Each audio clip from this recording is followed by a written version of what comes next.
Welcome to the Killer Innovation Show, the longest continuously produced podcast in history. Each week, Phil McKinney brings you the insights and strategies to amplify your creativity and innovation skills. Here's your host, Phil McKinney. Imagine holding an object that doesn't just solve problems, but it transforms how you see them. While algorithms analyze at lightning speed, they miss something vital about human creativity, human ingenuity. The most revolutionary tools in history weren't just problem solvers, they were perception changers. And surprisingly, many were physical objects you could hold in your hands. What if the key to unlocking your creative potential isn't found in the latest AI tool, but an object you can actually touch, that you can actually use? I'm going to share 7 physical thinking tools that'll change how you solve problems. You'll discover not just what these tools are, but exactly how to build and use them to see challenges differently, and spark breakthrough ideas and boost your creativity in ways digital tools just can't match. The edge you're looking for isn't about processing power, it's about seeing things in completely new ways. Now picture this. You're holding not just a tool, but a thought made physical. The simple object in your hand doesn't just extend your reach, it expands your mind. It doesn't just solve a problem, it reveals problems you never knew existed. This is a thinking tool. During the scientific revolution from the 1500s and let's call it 1700s, scientists called these devices philosophical instruments. Unlike ordinary tools, they served a dual purpose, advancing research while simultaneously reshaping how we understand knowledge itself. When Galileo pointed his telescope at Jupiter in 1610, he discovered its moons. But something far more profound happened in that moment. He wasn't just seeing farther, he was dismantling the entire scientific train of thought, the entire worldview. If Jupiter had moons orbiting it, then the Earth could not be the center of celestial motion. And if that fundamental belief was wrong, what else could be wrong? One simple tool of glass and a metal didn't just reveal distant planets, it shattered certainties that had stood for centuries. The telescope wasn't merely a manifestation device or a magnification device, it was a revolution you could hold in your hands. So, let's talk about the 7 original thinking tools that have changed everything. First up, we just talked about it, the telescope. It redefined our cosmic place in the world, in the universe. The telescope redefined the Earth's position.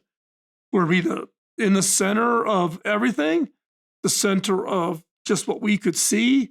Or did we believe we were in the center? Stars were not fixed points on a celestial sphere. They were distant suns. The heavens weren't placed and unchanging. They were dynamic and evolving. Our very conception of our place in the universe transformed overnight with the creation of more and more powerful telescopes. Number 2 in the ancient tools is the microscope, revealing really these hidden worlds. It revealed these hidden worlds previously, we didn't even perceive them in any of our work. Blood wasn't just a red fluid, it contained cells. Disease weren't caused by bad air, it came from microorganisms too small to see with the human eye. The boundary between the visible and the invisible dissolved. Second up, the thermometer. The thermometer replaced vague sensations with precise measurements. Heat became quantifiable, not just qualifiable. This precision enabled experiments that would have been unimaginable before. Why what couldn't be measured could not be truly understood. The fourth of the ancient thinking tools, the barometer. Weighing, it's really thinking about that invisible thing you can't put in your hands. The barometer proved that invisible air had measurable weight and pressure. The sky above wasn't empty space, it was a sea of atmospheric pressure. The very emptiness around us became something tangible, something that we could measure, something we could understand. The fifth of the 7 ancient tools, the pendulum clock, really about time and how the importance of time. And this pendulum clock transformed time from some subjective experience to a measurable commodity. Minutes became identical units, not just varying perceptions. This standardization made possible new forms of social coordination that still shapes the way our lives live today. Basically, time becoming the fundamental element of our daily calendars. Number 6, the quadrant or the sextant. The quadrant, later evolving into the sextant, transformed our understanding of geographic space. Navigation shifted from approximation to precision. Explorers could calculate their exact position on the globe for the first time. This tool didn't just help sailors find their way, it redefined humanity's relationship with the planet itself. Number 7, and this one is kind of interesting, it's the air pump. The air pump created vacuums that challenged fundamental assumptions about nature. Could empty space exist? The question sparked fierce scientific and philosophical debates about reality itself. Many scientists didn't believe vacuum could ever exist. Sometimes the absence of something reveals more than its presence. Now, these 7 weren't just clever inventions.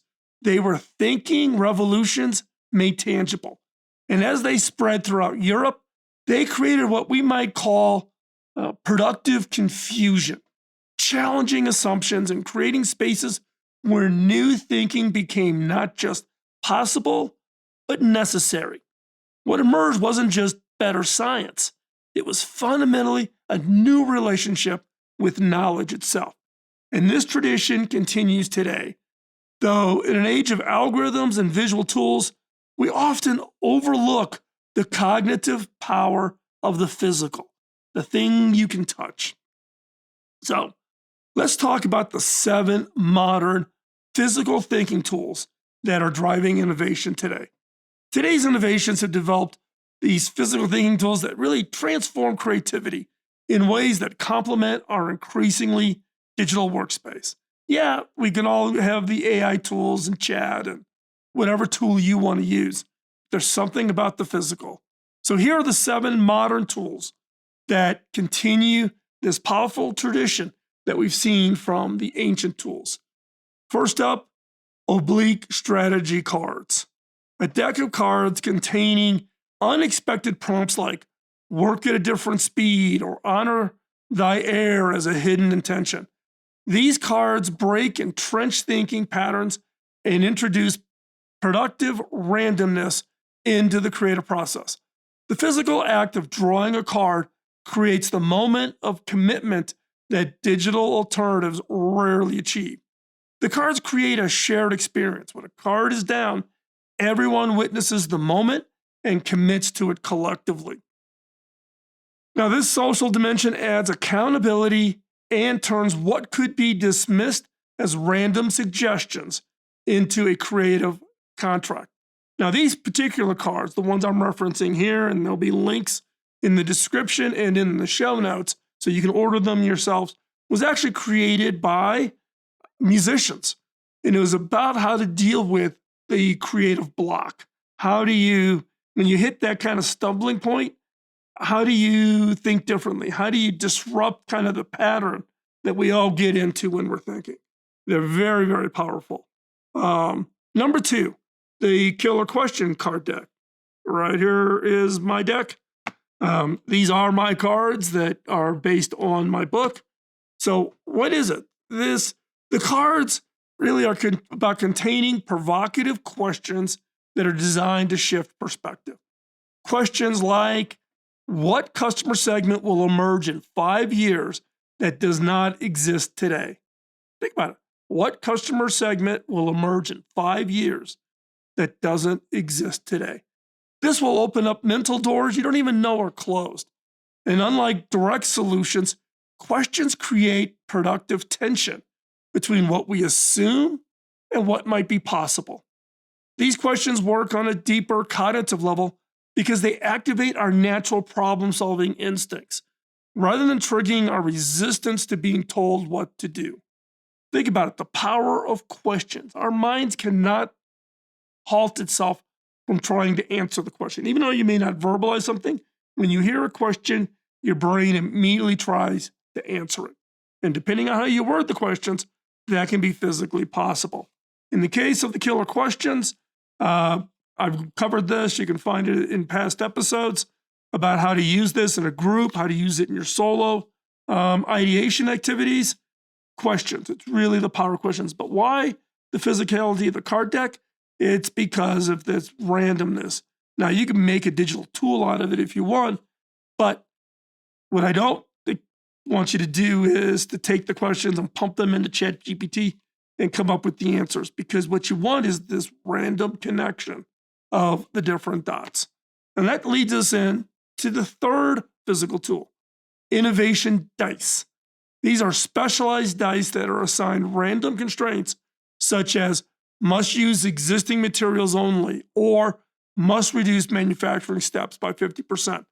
The tactile experience of rolling dice engages different neural pathways than just digital randomizers, and it helps teams escape, again, these mental ruts. The physical action of rolling dice introduces an element of play that relaxes critical judgment while simultaneously adding constraints that focus creative energy.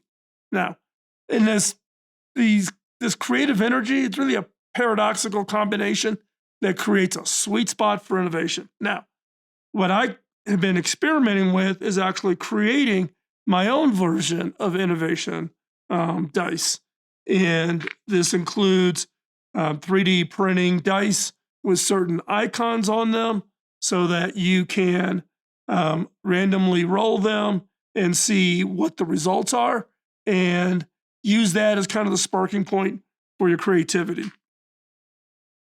Next up, number 4, tangible problem mapping kits. These are physical tokens representing users, touch points, pain points that teams arrange on a surface, on a desktop, or if you do it magnetically, you do it up on your whiteboard. This spatial manipulation reveals relationships that might be missed in digital formats. I don't know what it is. It is this physical moving things around. Where's the problem? Where's the bottleneck? Where's the thing we should focus on? Well, how would we rearrange this?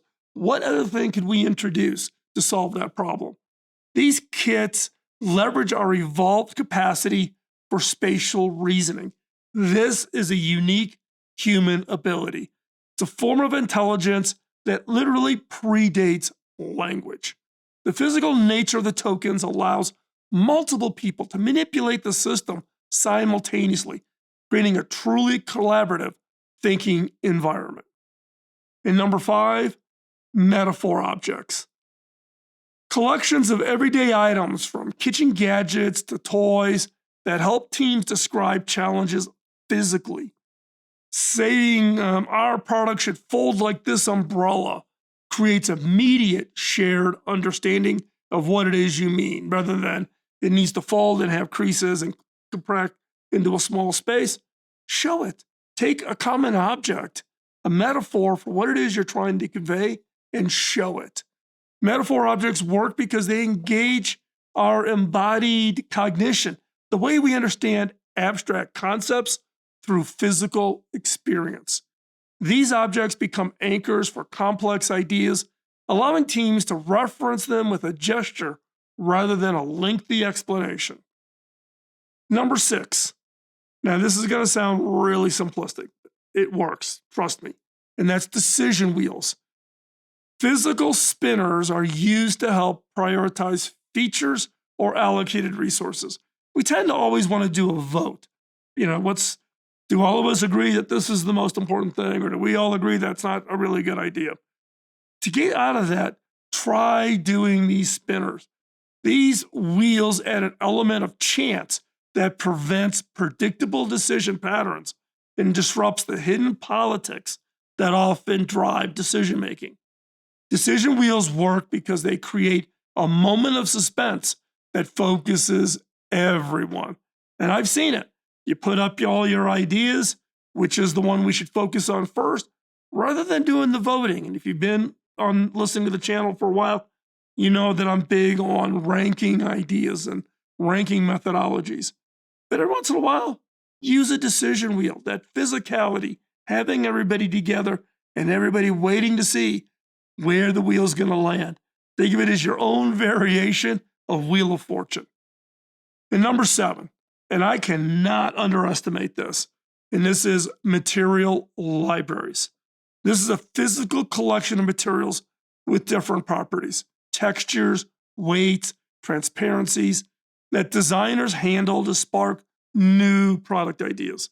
If you are involved in anything where you create some form of physicality, then you need these kinds of texture wheels. If you're not doing physical, then what about colors, particularly digital colors? If not, check out, there's some products out there called color cubes. I've got them here in the studio, and it brings together unique combinations of colors to kind of spark your ideas about the kind of colors you would represent if you're designing a mobile app or designing a website. Rather than just using the standards of what everybody else is doing, you can stand out. Now, in the case of these physical collection, the libraries tap into what neuroscientists call our haptic perception. The combination of touch, this spatial awareness, this perception of experience and feel that represents a significant portion of our brain's sensory processing capabilities. Materials engage our intuitive understanding of physical properties in ways that even the best digital renderings just cannot match. Now, for me, I do have my physical collection. It's actually not here in the studio. I would have brought it over to show you, but it's a collection of everything from different types of metals, aluminum, steel, titanium, different kinds of plastic, smooth, rough, different kinds of materials, PLA, PTG, ASA, because they do things that you don't expect, like transfer of heat. So if you use it on the outside of a phone, particularly the back case where the battery is, and you charged it and then you pick it up, some materials you'll feel that warmth. And maybe you want that to kind of give a warm, kind of almost like a hug feel.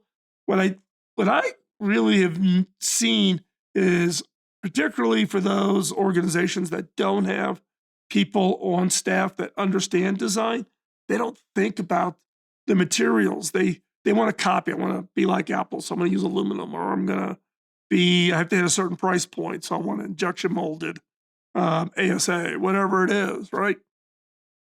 That touch, that tactile feel is really important. And so having that physical library of the different materials that you would consider or build into, and it could be everything like this tabletop is actually pounded copper. I love this table. I've had it in the studio here forever, but it has a very kind of unique and look and feel to it, but it's literally pounded copper. So it makes a statement about, the use of materials. So in this case, this just becomes another part of the tool. So if you're designing furniture, if you're building consumer electronic devices, you're building kitchen supplies, do not overlook the use of the materials. So let's talk back. What makes all of these physical tools so powerful isn't just that they're novelty. So you can do killer questions, innovative whack pack.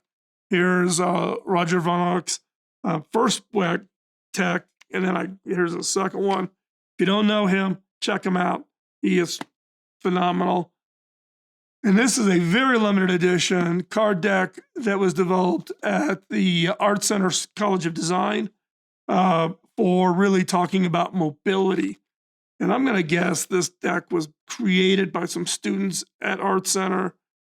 I'm going to think 2005, 2004, something like that. I used to do collaborations with them when I was at HP. They gave me the card deck, but they just created it themselves for a project that they had, particularly on mobility vision and how do you think and randomize and think about what the future of mobility is going to be.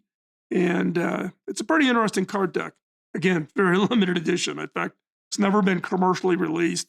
I think this is one of a handful of the decks that were ever produced. So, but it's really not about it's not about the novelty. It's not the uniqueness. It's that they engage our minds differently than digital alternatives. They tap into a fundamental truth about human cognition, human ingenuity, that thinking doesn't just happen in our heads. This physicality, the touching of things, it happens in our hands. So these physical thinking tools reveal something profound about just innovation itself. They show us that thinking is not just mental, it's embodied, it's all of us. And this embodiment changes everything about how we create.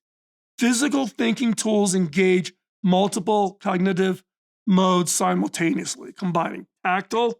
So this dice, really, really smooth. This dice has raised pieces. These kinds of tools, touching the physical materials. You touch titanium, you touch aluminum, they're both metal. They feel very different. This multi-sensory engagement activates neural networks that purely digital thinking leaves dormant. Your hands literally know things your mind doesn't yet realize. Titanium has certain characteristics, aluminum has certain characteristics. When you touch them, they feel distinctly different. This creates productive constraints that sparks creativity. By limiting options in unexpected ways, they force novel solutions. Constraints become catalysts rather than limitations. A counterintuitive truth that every creative professional eventually discovers. And I'm giving it to you here today, so you're discovering it today. The physicality of these tools slows down our reflective, shoot from the hip thinking. We're touching things, we're engaging. The manipulation creates natural pauses for reflection that allows really a deeper level of processing. In an age of instant responses and algorithmic suggestions, this deliberate pace can be revolutionary. While AI excels at pattern recognition and recommending the next logical thing based on all the training data, which means it's just regurgitating what everybody else thinks, physical tools excel at pattern breaking and fundamentally reframing. Using it to help feed your subconscious to do those dot connections that AI will never be able to do. The two approaches can be complementary. You can use algorithms generating options, and then use physical tools helping us to see problems in entirely new ways. So it's not, don't use AI. You can actually integrate them and work them together. So, are you ready to enhance your creative thinking? Here's how to start building your own collection of physical thinking tools. So, first off, start small and simple. Begin with just one or two tools that resonate with your specific creative challenges, whether it's a card deck, some form of physical device. Start collecting up your material library. You know, in my case, I started off before I created the card deck for all of you to be able to get. It was a homemade set of question cards that can be, you know, really to start transforming. I started writing down questions. The original card deck is around here, or maybe stuck in a box someplace. There's pictures of it online. You can just look for killer questions, and Google will bring up a picture of the old original card deck. But you can start with just creating your own card deck. Just get index cards and write your questions, or collecting of interesting objects, things made out of certain materials like plastics or, you know, materials that you use, whether it be physical metal or plastics and things that you just really find interesting. And again, these can be enough to really just to start transforming your thinking patterns. The key is regular use rather than making complexity. Oh, I need to go find 12 tools and I need to learn all of them before I use them. Start with one, use it. Start with the second one, use it. And then the other is you can make your own. You don't need to buy things from other people. You can create your own physical thinking tools, and it adds another dimension to your creativity. Design a set of question cards specifically to your field. Build a simple decision wheel from cardboard and a push pin. Collect objects from interesting properties in a dedicated metaphor box. Take a drawer in your tool cabinet or on a shelf, or just take a box and throw them in. I've got one box here that is just old mobile phones. I ran the mobile phone piece of HP for a number of years. I've been in the mobile industry forever. I'm always interested in what are the different materials and how they feel in consumers' hands, given that these are devices that people live in every day. So collect objects that you find interesting and start creating a collection for them. The act of making these tools really primes your mind for their use. And then practice with others. These tools work best in collaborative settings. Invite colleagues or friends to a session where you explore a challenge using one of these physical tools, whether it be card decks or innovation dice or whatever it is you use. That shared experience creates a multiplier effect. Others will see connections you miss. The one difference here on this is I would strongly suggest you have everybody in the same room. This is very hard to do virtually unless you replicate and they have the exact same physical devices. You having the card deck and holding the card up to a Zoom camera doesn't work. Trust me on that. You want to be in that physical proximity. And then next up is document your discoveries. Keep a simple journal. This is the lab book here for the studio, all the experiments we run, all the activities, all the collaborations we do with organizations and government agencies, whatever, gets documented in the lab book. One of the things I learned from my days at HP, each page is numbered, document it, keep track of it, build a knowledge base for the organization. Does that be complex? Just keep a journal of insights really generated through these tools. It'll reveal when to apply these tools.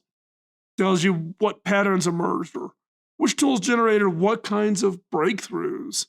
And this documentation will help you refine your toolkits and develop your own methodology, which is important. Don't try to copy somebody else's approach. Don't say, oh, that's how Phil does brainstorming. Create your own way to do it. Find what works for you, for your organization, for your team, or even for your project. Next, though, is you do want to create a set of rituals, not rituals that you're going to use the same process, but you want to integrate these tools into regular rituals. Perhaps you draw a strategy card every Monday morning or use mapping tokens before any major decision. These rituals build the habit of thinking differently and signal to your brain that you're shifting cognitive modes. You're shifting to something different. Now, let's reflect back here. The scientific revolution we talked about before, from 1400 to 1700, wasn't just built by scientists. It required skilled instrument makers who combined technical craftsmanship with conceptual understanding. Simply, today's creative leaders, yourselves, me, need to become artisans of thinking tools, crafting not just solutions, but the instruments that transform how people think, how we should be perceiving our problems. Sitting back, you can buy these tools, but why don't you create your own? Why don't we create one? This requires a shift from solution thinking to tool making, to being a maker. It demands attention to how tools shape thought, not just what they help us produce. It requires patience with productive confusion rather than rushing to clarity. Maybe you create a tool specific for the problem or project you're on rather than just searching Google and downloading a bunch of stuff online. The most revolutionary insights rarely come from having more data or more processing power. They come from seeing familiar problems in unfamiliar ways, or as I say quite often, seeing with fresh eyes. And physical thinking tools excel precisely at this perceptual transformation. The humble instruments that sparked the scientific revolution didn't just change what scientists could see, they changed what humanity could think. Wow, we're not the center. There are these other planets. There are other universes. All those stars are suns. So could we explore them? How would we get, it opened up a whole new way to think about space, starting off with just the humble telescope. Today's physical thinking tools carry that same transformative potential. They await only our recognition of their power and our willingness to let them transform not just our work, but our minds. In a world of increasingly shaped by algorithms, perhaps our most valuable skills will be precisely those that the machines cannot replicate. The ability to question assumptions, to make unexpected connections, and to fundamentally reframe problems. Physical thinking tools helps us develop exactly these capabilities. Try creating just one physical thinking tool this week. Use it consistently for 7 days. Then notice how your perception changed, not just in the specific problems you're addressing, but of the very nature of the problems themselves. That shift in perception is where true innovation begins. Now, and I would ask, if you do that, and you try it out, and you uncover something, share it. Put it in the comments. Send me an email. Share it. Let's learn. So as we wrap up, thank you for staying with me right up here to the very end. If you found value in these ideas, please subscribe to see more on the thinking skills tools, creative problem solving, innovation. Let me know. Consider becoming a member over on Patreon, link in the description. Your support allows us to continue to create this type of content. Members get access to exclusive content, invitations to private live streams from here in the studio, discounts on merchandise, and special events. And remember, the most powerful innovations often come not from having more information, but from seeing the same information differently. So use your physical tools, create your physical tools, whatever they might be, and think differently. We'll see you next week. Bye-bye. Podcasting nonstop since 2005, this has been the Killer Innovation Show on the Innovators Network.